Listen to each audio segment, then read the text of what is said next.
What's up, guys? Welcome to Broke and Stressed, a PT student podcast where we talk about our lives as broke and stressed physical therapy students. Throughout grad school, you'll come to find that the struggles that you're having happen all the time to thousands of students across the country. You are not alone. In this podcast, we'll share our personal stories and walk you through how we overcame some of our own struggles. I'm your host, Ruben. Let's have some fun, have some good conversation, and let's get into the episode.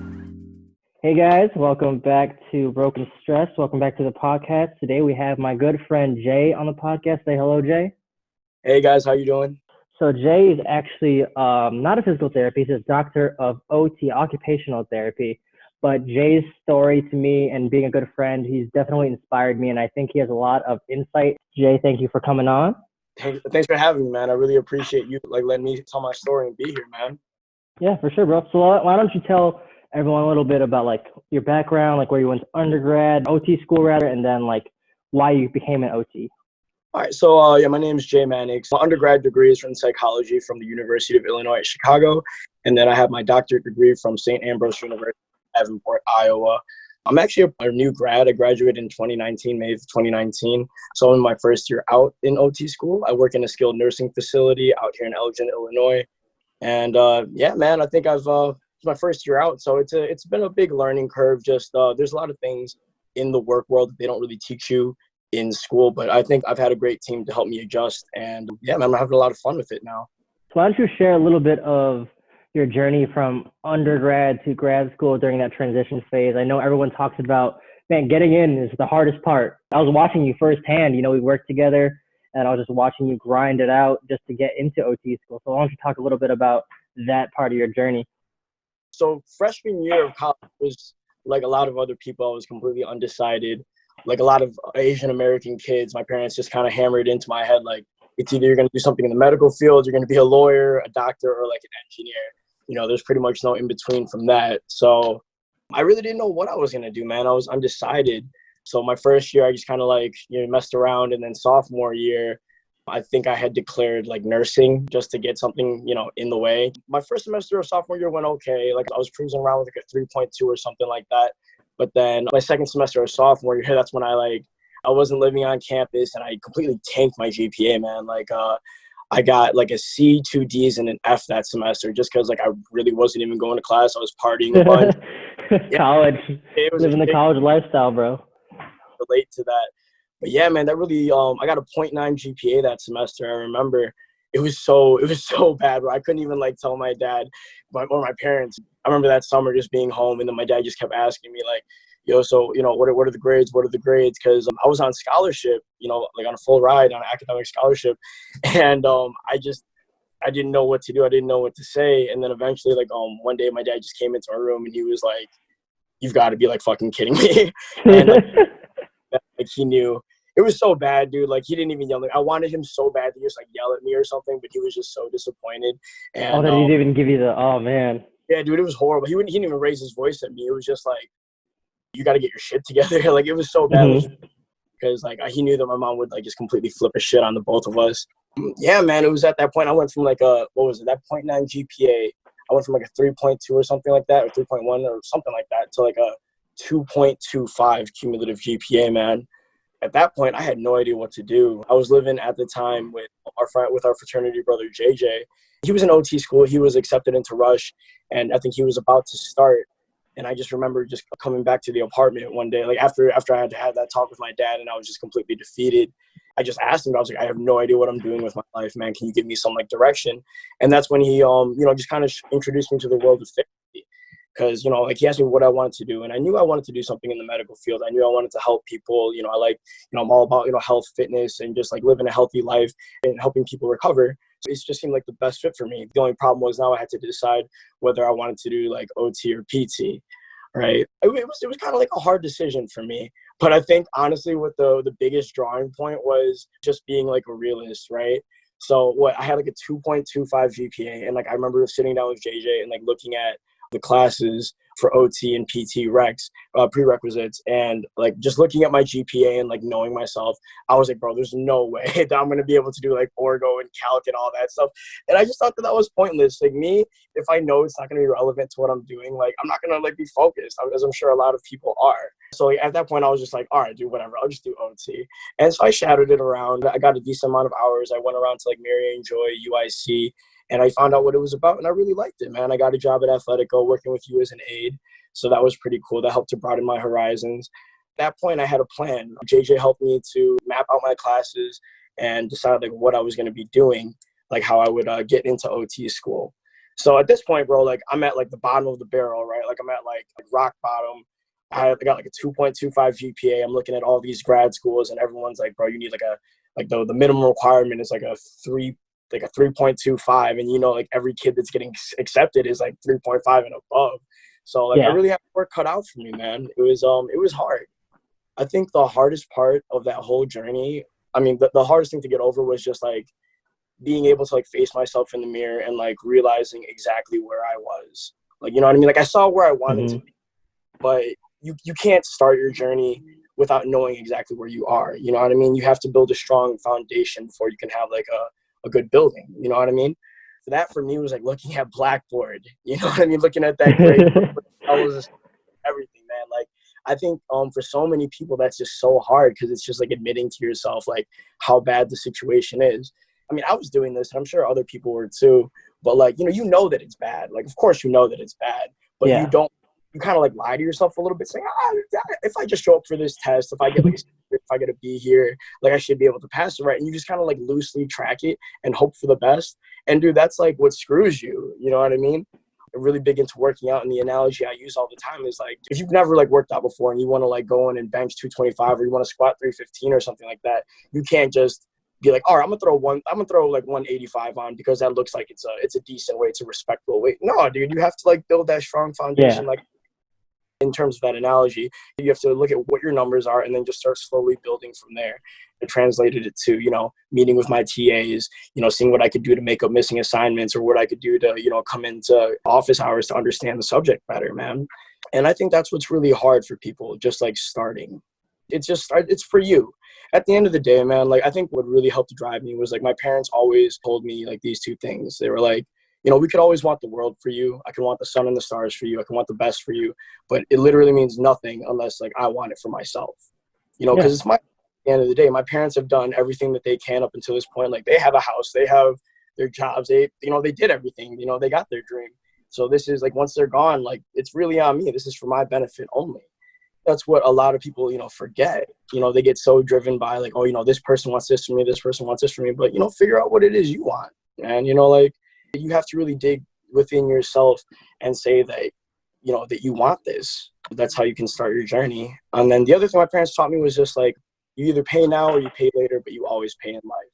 You know what I mean? Yeah. So it's just hard to work hard later.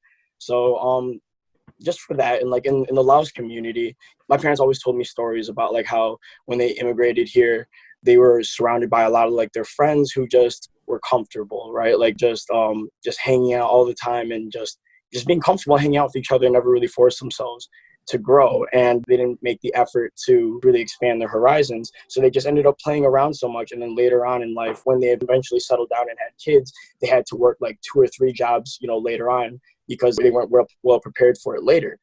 In my parents' sense, my mom and him helped put him through school at IIT. They both like worked like 2-3 jobs each. And they sacrificed a lot, man. They sacrificed a lot of their free time to get to where they are. And I think how that relates is like, they paid their dues early so that they could coast later. And I'm definitely seeing that translation now because, like getting into school was the hardest part, passing all, getting into school. But like now that I'm in the field, man, it's pretty like, it becomes mechanical after a while. Like you want, like you get a feel for things and it just becomes, not robotic, but it's really smooth, and being a therapist, it's a pretty easy job compared to most, man. Like we're not outside doing physical labor. We're not really like, cranking our bodies too hard. Like, yeah, we have to do transfers and stuff like that, but we're not working in like extreme conditions. We get paid decent amount for it. I definitely paid my dues early so that I could, have like an easier job now. When I think about your journey and all that, I definitely think about how hard you were grinding then and that mentality. You always talk to me because I was worried about going to PT school, getting in. You're always telling me, man, the getting in is the hardest part. And I think that's still true to this day. Like that grind to get in, and then afterwards it's kind of just seamless, you know, like I know how to work with patients. We've been working with patients for years as aides. And then now it's just a matter of having the knowledge, and then it just becomes like riding a bike. It's like so easy and it becomes natural. It's part of our life now. Exactly, man. So like it really like all the shadowing hours and then clinical hours that you do, it really prepares you because like now that I'm out in the field, like I mean I guess like my first month it was kind of scary because I'm the new guy, but now it's I love it, man. It's it's pretty easy. I really do like my job. I never wake up thinking like, oh shit, I have to go to work today. No, it's just chill, man. I love my team. I love my job. Yeah, you just really have to take that chance, man. You just really have to swing. When you're at rock bottom, if your back is against the cages, man, what else do you have to lose? You know what I mean? Some of the best advice that I got from one of my professors in grad school, she used to be like, this lady Phyllis, she was like head of the program. She like ran a clinic and she did all these things. She had like a bench outside the school like dedicated to her and everything like that. And I just thought that she was like one of like the most successful, coolest therapists, like professors ever. And she was my advisor, thankfully. And I asked her one time, I was like, Phyllis, like, how did you do this? Like, how did you become the shit? You know what I mean? I just straight up asked her. Yeah. And, she laughed and she was just like, honestly, I had no idea. I did not plan this. Like, I had no idea. And I think that's I thought that was so cool. You know what I mean? Like someone so successful. Like you always, I don't know, me at least, like I always had this idea that like in order to be successful, you always had to have a plan. You always had to be like this type A personality that, like always had this in line. And that was completely not me, man. Like I'm the kid that like shoves all his papers in his backpack rather than in the you know what I mean? Like everything's last minute, but it's on time, minute. And like I just thought I never fit the mold.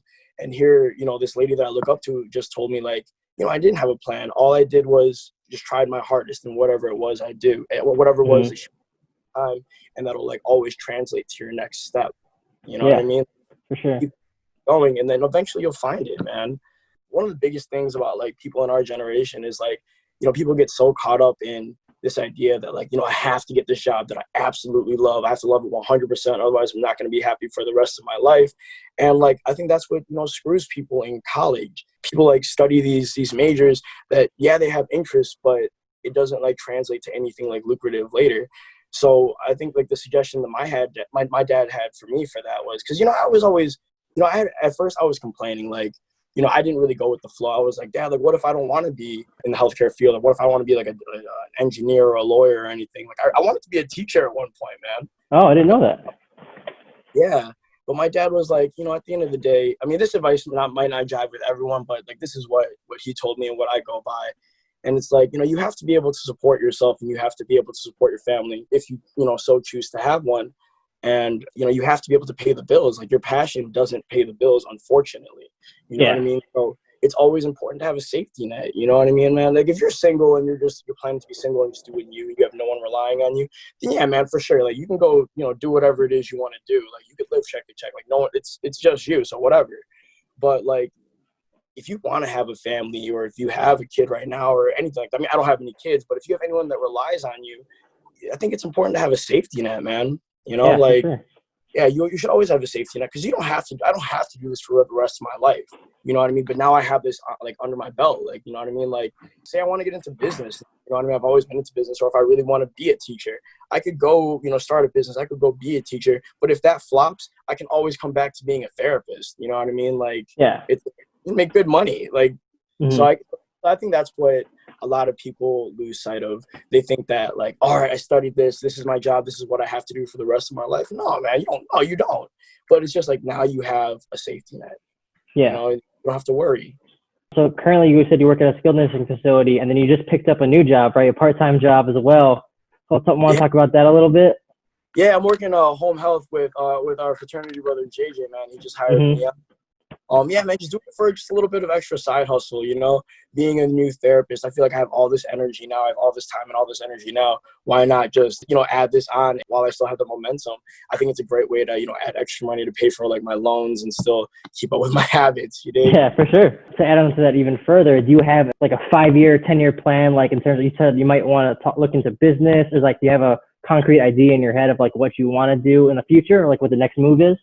Yeah, man. So that's actually, So, going off of that, like that was one of the biggest things that attracted me to being a therapist, is that it's so multifaceted, it's so diverse. You can be anything, you know what I mean? You don't have to just be a floor clinician the whole time.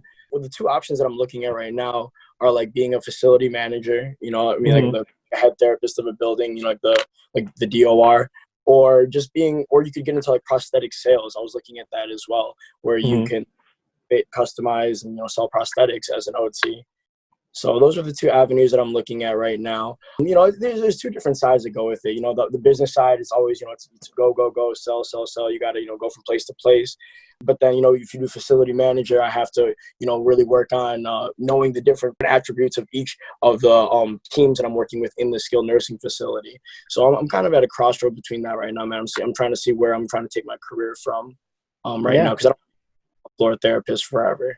To wrap things up, if you were to travel back to the past, and if you were to like talk to freshman Jay, what are some things you wish you knew or wish you could tell yourself? Or even this could even apply to anyone listening. Like, what would you tell these young college kids that are aspiring for occupational therapy? Like, what are some things that you wish you knew back then, or want to like slap some sense into yourself or something?